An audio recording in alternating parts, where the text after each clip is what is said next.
quem decide soltar é a justiça, mas quem tem quem tem a pessoa presa é a polícia. Se o senhor fosse o presidente do país, se tivesse, por exemplo, um preso na Polícia Federal, obviamente, não na Polícia Estadual, o senhor diria ao Supremo, não vai ficar preso porque não tem nada aqui de presunção de inocência e presunção de culpa. Aí é desobediência civil. O senhor está disposto a enfrentar o Supremo Tribunal Federal ou qualquer instância judicial porque vai contra um programa que, teoricamente, foi aprovado nas urnas? Sim. Sim, nós precisamos fazer isso. Essa aqui é uma resposta essencial, inclusive para um público que é muito... O público do Oeste, esse tema é muito caro para eles. Um dos meus heróis é o Ayrton Senna. Ayrton Senna, ele tinha uma seguinte prática como piloto. Ele se colocava numa posição, durante uma ultrapassagem de um adversário sobre ele, em que o adversário tinha que ou recuar ou bater no carro dele. Ou seja, ele se colocava numa posição de poder. Ele não estava infringindo as regras, ele estava numa posição de poder. Ou os dois se chocam, ou ele recua. Com um Supremo hoje que está fora da caixa, a postura do presidente da República tem que ser essa. Eu vou entrar com... Vou dar um exemplo. Vou fazer o Estatuto da Desfavelização, regulamentando. Ninguém pode invadir. A pessoa participou de uma invasão de uma área pública ou privada para montar uma favela, ela tem que ser presa, na hora. Porque existem movimentos de moradia que ganham dinheiro fazendo isso. Invasão de mananciais. Eu sou de Interlagos. Aquela região foi destruída. Sim. Destruída pelo Tato, é a tal da Tatolândia. E hoje a região pertence ao PCC. A gente sabe como funciona isso.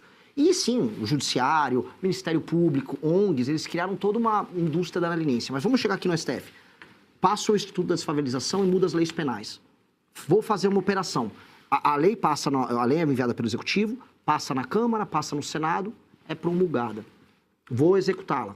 Aí vem a Marina Silva com, sei lá, rede de sustentabilidade, entra no STF e vem um despacho. Decisão injusta e ilegal não se cumpre. Não se cumpre. E essa é a posição que eu falo inspirada no Ayrton Senna. Ele vai querer chocar, então eles que venham se chocar conosco. Eu estou no estrito cumprimento da lei, no estrito dever que um presidente da República tem de entregar lei e ordem para o povo brasileiro. Se eles quiserem se chocar, que se choquem. E aí, quem pode mais chora menos. Em bom português, Piotr. Não vou ficar fazendo provocação, não vou ficar sendo moleque institucional. Agora, o dever do presidente da República... Não está na Constituição o direito à moradia? Essa Constituição maluca que a gente tem, que tem direito a tudo? Não tem direito a nada. O Brasil se favelizou desde a Constituição de 88. Aumentou as pessoas que não têm moradia. Mas não está garantido? Estou lá tentando garantir o sagrado direito constitucional à moradia. Aí vem impedir.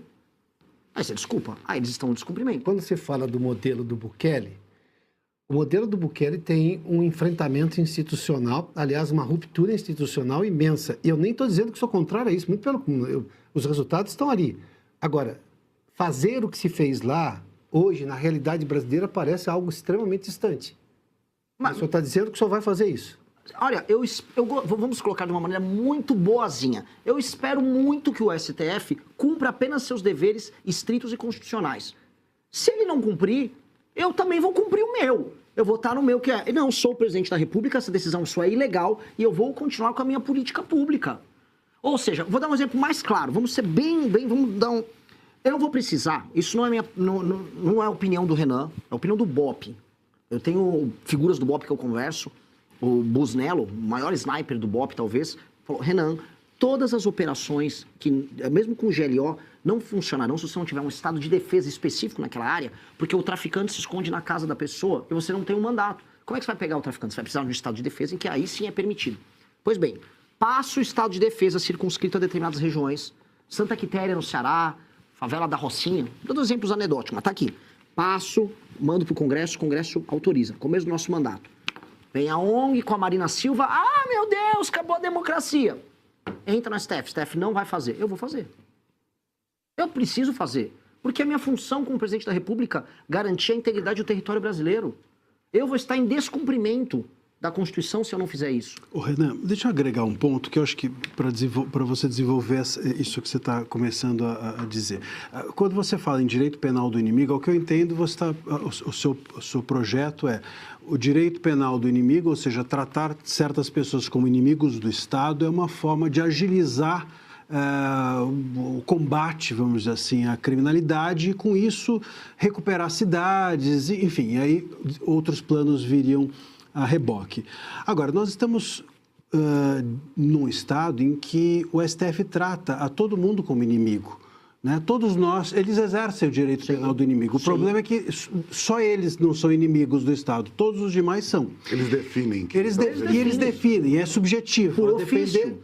Pois é. E aí que o ponto, para que exista um riscar de chão e falar assim, esses são os inimigos do Estado, que a gente não caia nessa subjetividade que o STF criou, não seria necessário resolver antes o problema do Judiciário e do STF para depois, no Estado constitucional legítimo, nós conseguimos olhar para quem é ou não inimigo? Porque hoje tratar a qualquer pessoa como inimigo vai entrar num balaio de confusão que o STF criou a respeito de inimigos são todos aqueles que vão contra mim. Você vai criar mais inimigos do Estado para além dos que o STF já criou, se essa proposta for colocada em vigor, sem resolver o STF, você não acha? Marcília, a minha questão é, o Brasil precisa se resolver, e se eu vencer a eleição tratando dos temas como eu estou tratando, especialmente na área de segurança, isso é prioridade zero. Então existe aquele famoso lema, vou ter que trocar o pneu do carro com o carro andando. Nós vamos precisar fazer as duas coisas ao mesmo tempo. Eu não posso iniciar um mandato, vou começar agora a colocar o STF na caixinha, enquanto isso não resolver o tema que me elegeu. E, inclusive, resolver o tema que me elegeu ajuda a colocar o STF na caixinha. Porque, como eu disse no exemplo anterior que eu dei, o exemplo do Ayrton Senna, STF, é isso? Vocês estão fazendo isso aqui? Eu comecei um governo novo que foi eleito, eu não tenho rabo preso com ninguém. O tema que me elegeu foi esse. Este tema, ele é um tema absolutamente banal do ponto de vista constitucional, defesa de lei e ordem, pressuposto do Poder Executivo. Vão cumprir.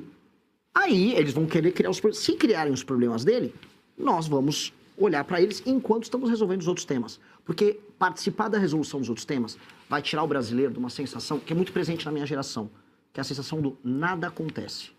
Nada acontece. Se eu entrar e ficar apenas na briga institucional sem ir para a resolução material do problema, eu perco moral para participar da briga institucional. Então eu tenho que participar da resolução material. As pessoas, elas não vão conseguir enxergar, porque mais um governo em que está tendo uma briga entre os poderosos. Eles estão brigando, aquele noticiário, liga lá na Globo News. O presidente do STF afirmou nesta manhã. A pessoa está vendo, tudo bem, o traficante ainda está na porta da minha casa. Eu ainda tenho medo de ser assaltado. Então, eu preciso fazer as duas coisas. E, infelizmente, eu não vou poder fazer como o Bukele, como o exemplo que o Piotr deu. Porque o Bukele teve a oportunidade de olhar, entender que ele tinha uma força, ele acumulou o poder de tal modo que ele podia ir para cima de uma Suprema Corte corrupta, e aí depois ele fez as grandes operações dele. O caso brasileiro é diferente. Como todo país, as circunstâncias são diferentes, as correlações de poder são diferentes, e nós temos agora uma eleição em que as pessoas estão olhando para essas propostas e estão falando, há viabilidade, então vamos levar à frente, vamos deixar eles errarem, vamos dar a oportunidade do STF errar. Porque aí a pessoa não está vendo uma briga institucional quase bizantina nos termos, não, porque a DPF do não sei o que, não. O presidente quer matar o traficante e o ministro do Supremo não deixou, aí muda de figura. Aí a gente vai trazer para essa discussão que envolve instituições, povo. E eu vou falar pelas minhas andanças pelo Brasil. As pessoas estão falando de outros problemas. O STF é um tema muito comentado em centros urbanos. Ao redor do Brasil, as pessoas estão falando de outros assuntos. E vamos lembrar, o Lula ganhou a eleição em 2022 falando de outros assuntos para boa parte da população brasileira.